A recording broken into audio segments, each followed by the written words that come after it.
Olá, eu sou o Nelson e você está na Pastoral da Semana da Primeira Igreja Batista em Indaiatuba. Hoje nós vamos continuar a reflexão sobre o que significa ser membro da igreja. Eu tenho tido a alegria de ver em nossa igreja inúmeros irmãos crescerem no conhecimento do Senhor. São várias pessoas que têm sido transformadas, têm experimentado profunda mudança em seus casamentos, na criação de seus filhos e até mesmo em suas relações em seu ambiente profissional. Por outro lado, também vejo, e com tristeza, alguns irmãos que parecem estacionados, não crescem, não mudam, estão na mesma de sempre. Isso me faz perguntar, por que isso acontece? Por que uns experimentam transformação positiva em suas vidas, enquanto outros permanecem na mesma vida de sempre? A resposta está na relação de cada um com a igreja. Isso mesmo. Tenho refletido sobre a importância de ser membro de uma igreja local. Já escrevi um primeiro texto a respeito e gostaria de dar continuidade hoje. Confira o texto anterior em nosso site. No primeiro texto sobre esse assunto, refletimos sobre a conversão do apóstolo Paulo e o período decorrido após a sua conversão. Isso está em Atos 9. Esse relato nos ajuda a entender a questão da membresia na igreja. Existem duas ênfases dadas nesse relato de Atos conforme refletimos: identidade, pertencimento e auxílio mútuo. Já trabalhamos esses dois fatores que nos fazem refletir sobre a importância de ser membro da igreja. Hoje, veremos mais dois fatores que nos levam a entender a importância de ser membro de uma igreja local. Estes fatores nos ajudarão a entender por que uns são transformados e amadurecem e outros não. Vejamos Efésios 4. Esta é a segunda metade da carta. Na primeira, Paulo ressaltou as bênçãos derramadas pela graça de Deus por meio da fé em Cristo. Nessa segunda metade, o apóstolo exorta a que vivamos de maneira digna das bênçãos que já temos em Cristo. É nesse contexto que Paulo fala a respeito da igreja. Ele diz que a vitória de Cristo na cruz deu dons aos homens. Veja Efésios 4, 7 a 10. Esses dons são pessoas vocacionadas por Deus: apóstolos, profetas, evangelistas, pastores, mestres, conforme 4:11. Quanto aos apóstolos e profetas, esses foram mencionados em Efésios 2:20.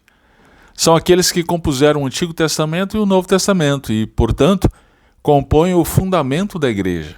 Estes não existem mais, ainda que impostores se intitulem assim em nossos dias. Entretanto, evangelistas e pastores mestres ainda existem.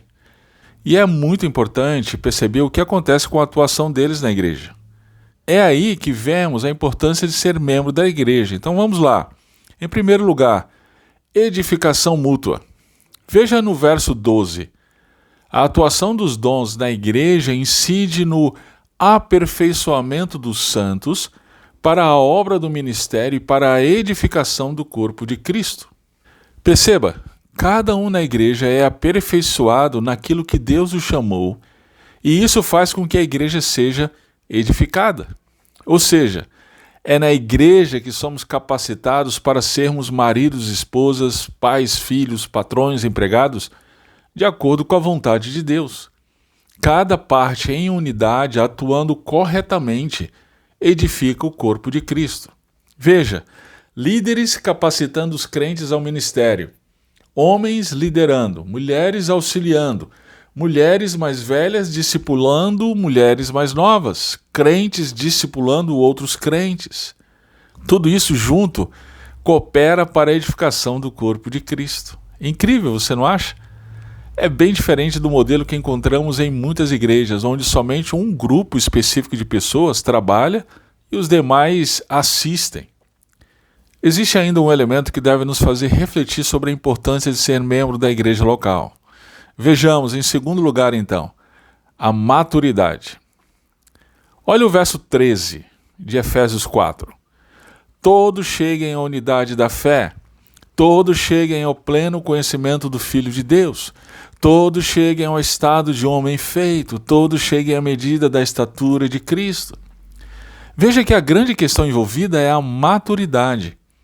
O alvo não é o crescimento numérico da igreja, é parecer-se mais com Cristo.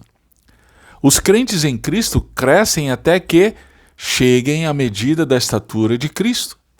Em outras palavras, à medida que crescemos à imagem de Cristo, nos submetemos à vontade do Pai como Ele. Perdoamos como Ele. Amamos como Ele. Somos maridos e esposas que refletem a relação de Cristo com sua igreja. E tem mais. Veja comigo o verso 14.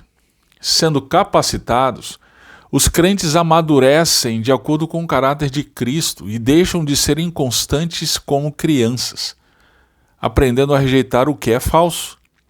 Hoje tem se proliferado todo o vento de doutrina. Visões, revelações, dente de ouro, unção do riso, mulheres no pastorado, igrejas de parede preta, igrejas inclusivas. Como não ser levado por todo o vento de doutrina?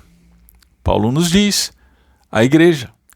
É na igreja, a realmente bíblica, que temos os evangelistas e pastores mestres que nos aperfeiçoam naquilo que Deus nos tem chamado. E a atuação do ministério de cada um faz com que a igreja seja mais parecida com Cristo e não se deixe levar por falsos mestres e seus falsos ensinos. Percebe então a importância de ser membro da igreja local? Diante disso, precisamos considerar, em primeiro lugar, o desigrejado. O desigrejado é aquele que professa a fé cristã, mas por algum motivo acha que deve exercer sua fé na privacidade de sua casa. Fazendo assim, essa pessoa não faz parte de todo esse processo descrito por Paulo. Ele não é edificado, capacitado para o serviço, não amadurece na fé e por isso é levado por todo o vento de doutrina. Em segundo lugar, o igrejado. O igrejado é aquele que até frequenta a igreja, mas não ao ponto de desenvolver relacionamento significativo com alguém. O igrejado vai aos cultos de domingo, mas apenas quando lhe convém, somente à medida que isso não o comprometa. Suas prioridades mesmo são o futebol do fim de semana com os amigos, o passeio no parque, o churrasco com os colegas de trabalho, a praia nos feriados. Quando lhe sobra um tempinho, à medida que tem disposição, vai na igreja. É curioso que quando essas pessoas têm algum tipo de necessidade, seja por enfermidade ou questão financeira, e a igreja não corresponde à expectativa de ajuda que eles têm, eles ainda cobram a igreja por não ajudar. Bem, o desigrejado e o igrejado são um reflexo do hiperindividualismo de nossos dias. E ambos não crescem, não têm seu chamado desenvolvido e terminam sendo levados por qualquer vento de doutrina. Isso deve nos levar então à pergunta inicial. Por que uns experimentam transformação positiva em suas vidas, enquanto outros permanecem na mesma vida de sempre? A resposta é: porque não aproveitam um grande presente de Deus para nós, a sua igreja. Meu irmão, se você professa fé no Senhor Jesus Cristo, eu devo dizer-lhe que a vontade de Deus para você é que você faça parte de uma igreja local realmente bíblica. Participe efetivamente, abrindo sua vida para a vida da igreja, e se deixe crescer no conhecimento do Senhor Jesus, sendo ensinado, encorajado e exortado através da operação dos dons do corpo de Cristo, a sua igreja.